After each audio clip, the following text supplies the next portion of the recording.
चित्ररथ गंधर्व ने अर्जुन को 100 दिव्य घोड़े दिए थे।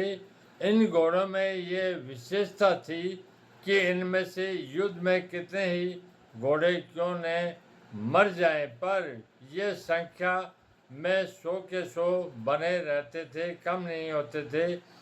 ये पृथ्वी, स्वर्ग आदि सभी स्थानों में जा सकते थे। इन्हीं 100 घोड़ों से सुंदर और सुशिक्षित 4 सफेद घोड़े अर्जुन के रथ में जुटे हुए थे।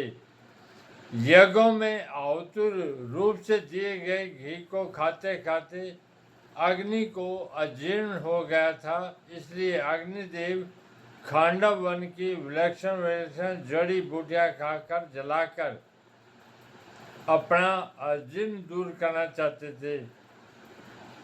परंतु देवताओं के द्वारा खांडव वन की रक्षा किए जाने के कारण अग्निदेव अपने कार्य में सफल नहीं हो पाते थे। वे जब जब खांडव वन को जलाते तब तब इंद्र वर्षा करके उसको अग्नि को बुझा देते। अंत में अर्जुन की सहायता से अग्नि ने उस पूरे वन को जलाकर अपना अजीर्ण दूर किया और प्रसन्न होकर अर्जुन को यह बहुत बड़ा रथ दिया। 9 बैलगाड़ियों में जितने अस्त्र शस्त्र आ सकते हैं उतने अस्त्र शस्त्र इस रथ में पड़े रहते थे।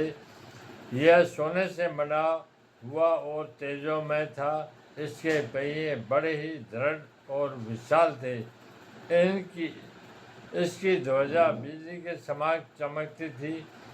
यह ध्वजा 1 योजन 4 कोस तक फहराया करती थी। इतनी लंबी होने पर भी इसमें न तो बोझ था, न यह कहीं रुकती थी और न कहीं वृक्ष आदि में अटकती ही थी। इस ध्वजा पर हनुमान जी विराजमान थे। स्तोत्र कहने का तात्पर्य है कि उस सुंदर और तेजोमय रथ पर साक्षात भगवान श्री कृष्ण और उनके प्यारे भक्त अर्जुन के विराजमान होने से उस रथ की शोभा और तेज बहुत ज़्यादा बढ़ गया।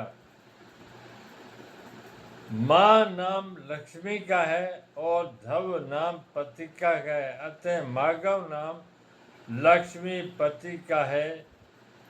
या पांडव नाम अर्जुन का है क्योंकि अर्जुन सभी पांडवों में मुख्य है।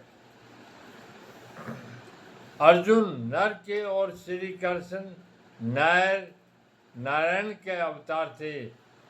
महाभारत के प्रत्येक पर्व के आरंभ में नर अर्जुन और नारायण भगवान श्री कृष्ण को नमस्कार किया गया है।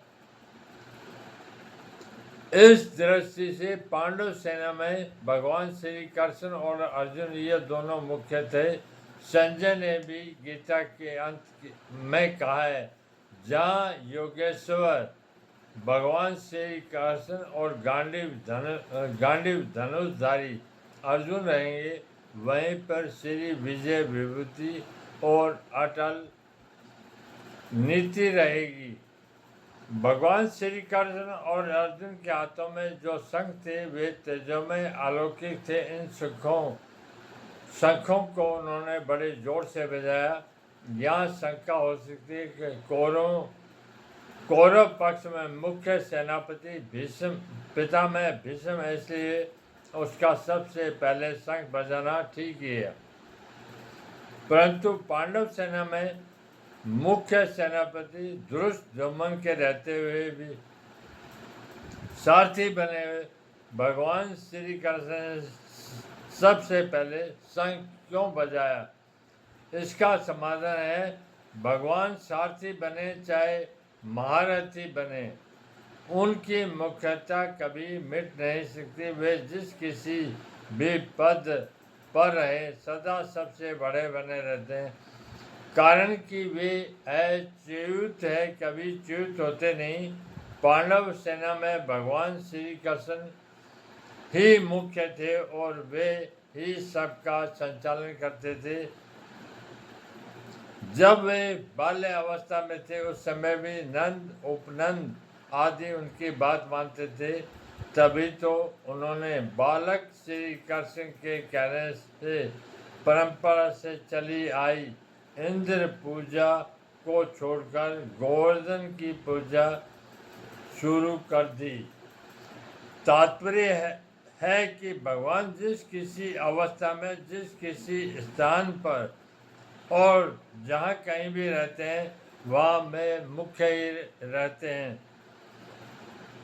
इसलिए भगवान ने पांडव सेना में सबसे पहले शंख बजाया।